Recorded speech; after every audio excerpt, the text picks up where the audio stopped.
Hi, my name is Harriet Akwesi with United States University FNP 596. Today I'll be presenting a case on patient TW, an African American male who is 59-year-old. He comes to the clinic unaccompanied and is a reliable historian. Chief complaints in quotes, I'm having trouble breathing. TW comes to the clinic today with increased difficulty breathing for the past 2 weeks. He also reports fatigue and shortness of breath. The symptoms have been progressively worsening. He also has a known history of COPD, though he is not on any oxygen at home. He reports compliance with current medication, but has noticed an increased need for rescue inhaler, which is his albuterol, over the past week. He denies cough, fever, recent illnesses, or recent exposure to environmental triggers. He's also a non-smoker. Past medical history includes hypertension, COPD, and hyperlipidemia. He also has not had any recent hospitalization, no history of surgeries, and is up to date with his immunizations. He does have allergies to hydrochlorothiazide, but no allergies to food or no seasonal allergies. Current medications taken at home includes 20 milligrams of Lipitor for his hyperlipidemia, 10 milligrams of lisinopril for his hypertension, and he also has albuterol at home. He has a family history of history of hypertension, and maternal grandfather history of asthma and hyperlipidemia. Patient does live home alone in a safe environment.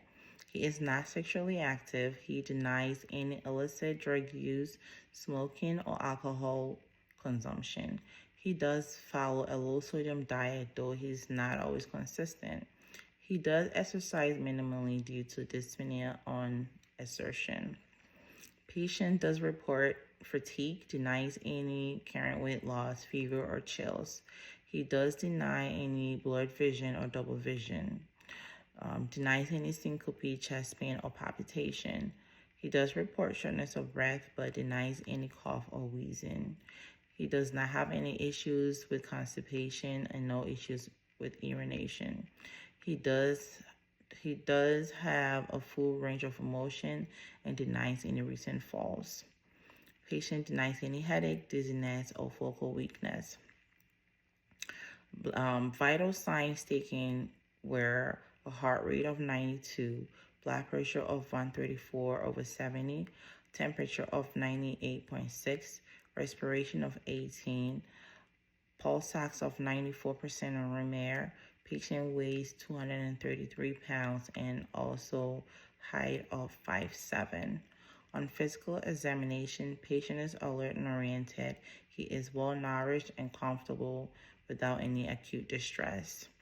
HENT head is non-cephalic, atraumatic, moist mucous membrane, and no pharyngeal erythema or edema. His neck has no JVD or thyromegaly, and his neck is supple. On auscultating his lungs are diminished bilaterally. There were no rills, bronchi, or wheezing noted. Patient has a normal heart rate. There was no murmurs or edema. His abdomen was soft, non-tender, and non-distended, with bowel sound present in all quadrants. Patient ambulates with no assistant and has full range of motion in all extremities. His skin is according to ethnicity with no issues. Neurologically, he is alert and oriented ×4, parallel with no gross motor, sensory, or deficit. Patient's mood and affects are appropriate and is cooperative during the examination. The working diagnosis, my leading diagnosis today will be COPD exacerbation, and this is my leading diagnosis due to the patient history of COPD and current symptoms, which includes progressive shortness of breath over the past 1 to 2 weeks and increased use of his rescue inhaler. The lack of signs of infection such as fever or symptomatic symptoms indicate that it is likely a non-infectious flare-up, possibly triggered by inflammation or environmental irritants.